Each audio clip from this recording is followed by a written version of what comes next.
So this is your stone processor, a simple machine that automatically transforms your crates and crates full of cobblestones into 5 decorative and far more useful blocks. And today I'm going to show you how to build this so you can use it yourself on Creations. Welcome back to Commander Tom Gaming, where we take your game to the next level because there is more than run and gun. And if that sounds good to you, leave a like and subscribe because I drop videos like this every week. Let's go ahead though and focus on today's build. We are going to need, not too bad actually, it is going to be half a stack of chests, half a stack of hoppers. You need less than a full stack of glass, but it's always good to have spares. You'll need a single trapdoor, wood variant of your choice, a dropper, a repeater, 3 bits of redstone, a comparator. You will want 4 furnaces. At least you will need 1 piece of soul sand. And then for decoration and labeling, you'll probably want a couple of item frames.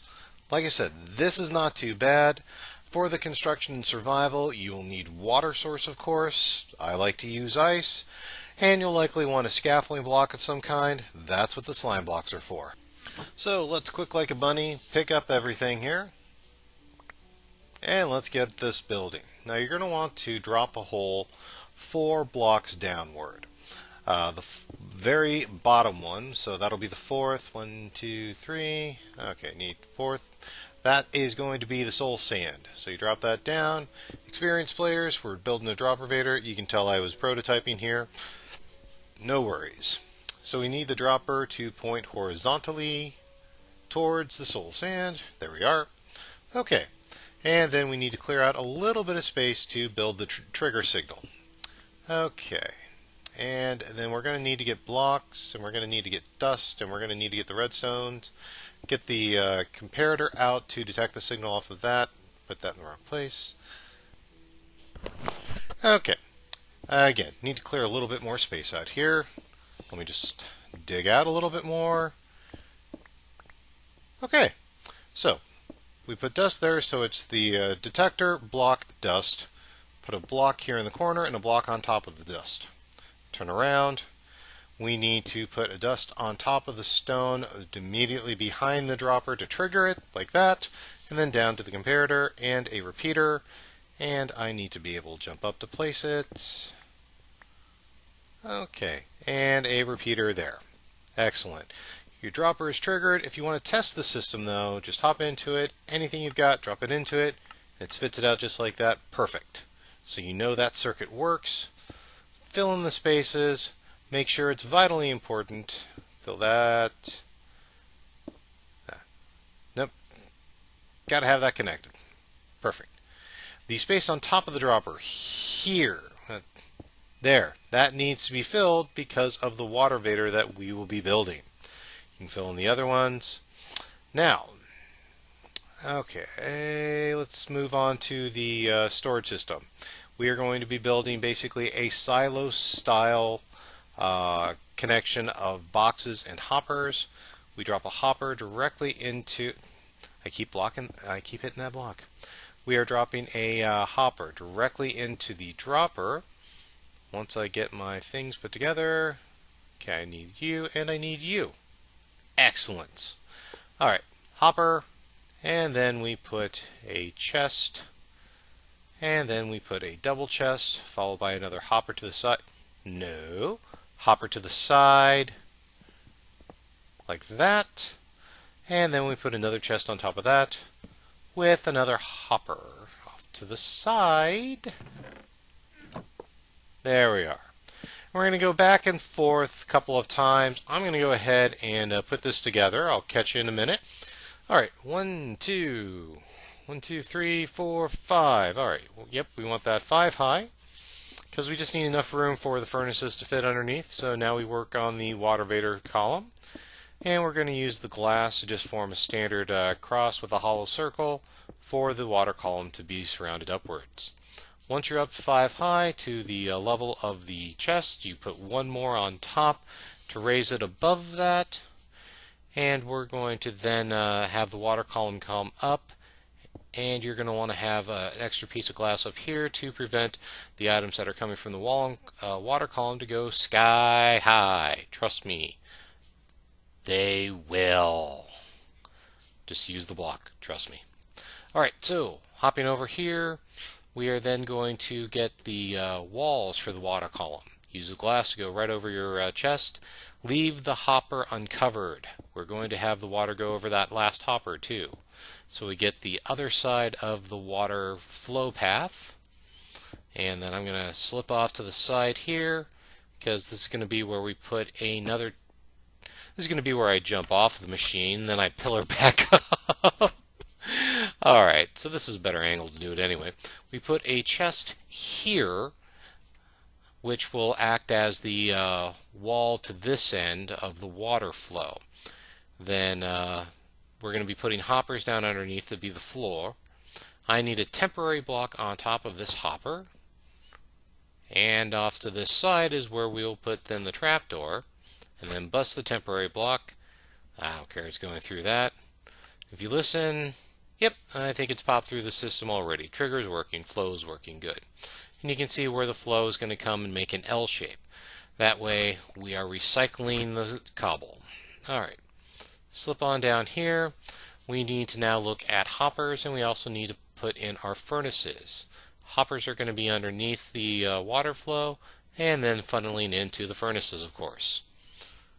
And we are going to put 3 in a row, even though it looks like there's only room for 2 hoppers.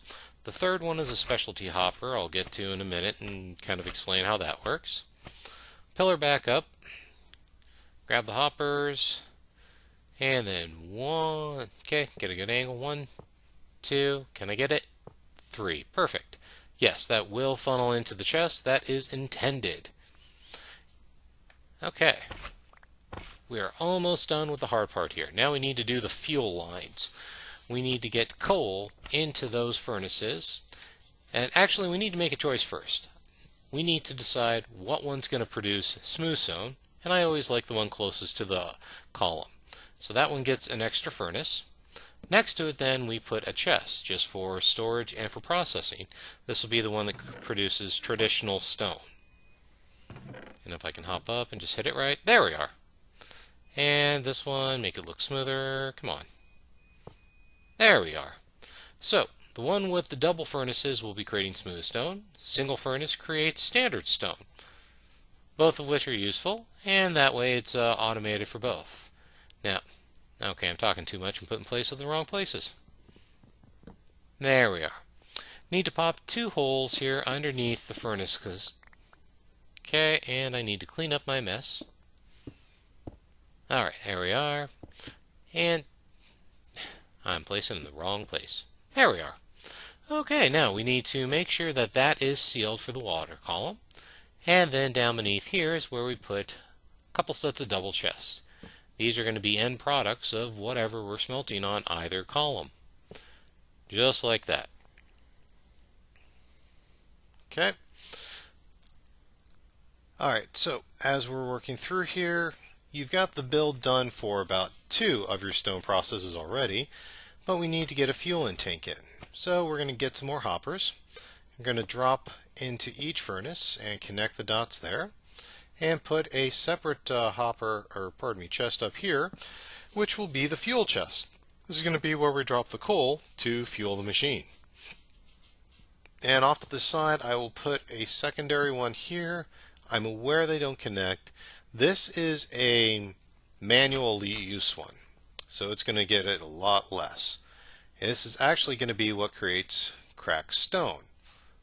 So we're going to finish that off by connecting a separate hopper and chest. And I'm just going to use a single chest because I don't use a ton of cracked stone. And I do want it separate from the smooth stone column. Get my hop in place right. Okay. Getting towards the tail end of this, let me set up some storage here.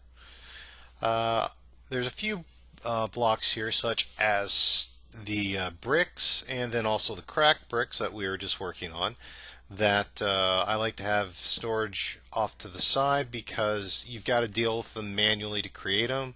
So I just put that right.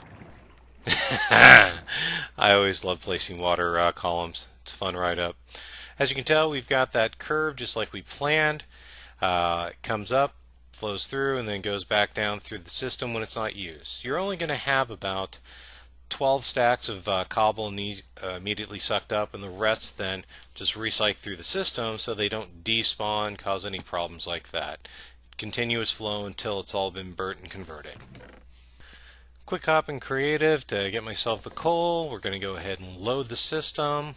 I'll go ahead and put a full chest worth up here, and normally if you just give it a little time, obviously it'll fill up, but since we want to actually light this up this video, I don't want to wait for that long.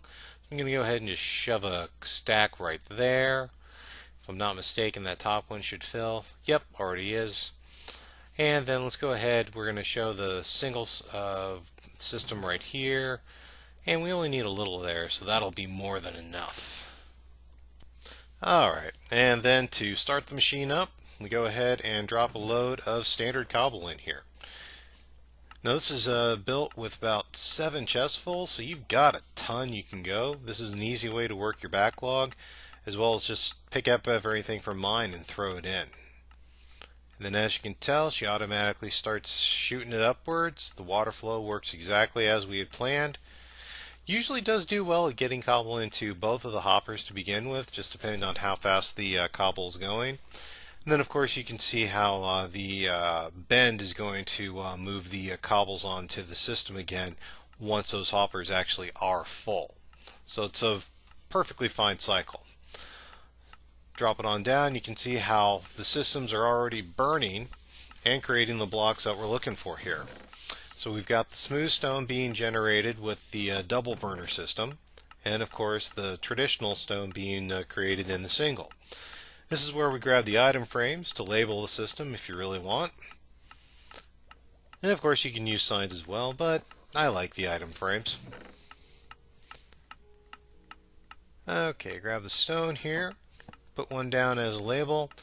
Now we start getting into the manual part of the process. Label these chests as well. And this is where we have to...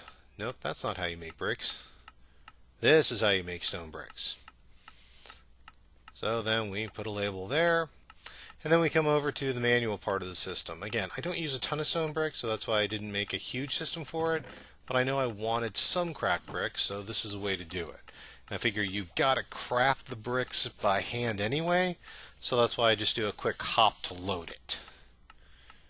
And try and put a label onto that. There we are. By now.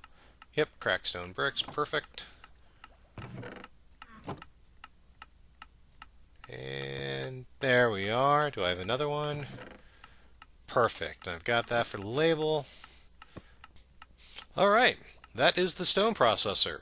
A simple, primarily automatic way for you to convert stacks and stacks of cobble into useful and far more decorative bricks. If this helped you out, if you're interested in more instructions on how to take your game to the next level, like and subscribe. I drop videos like this every week.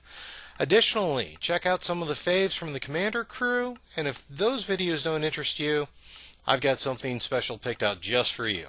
I'm Commander Tom. I will see you next mine.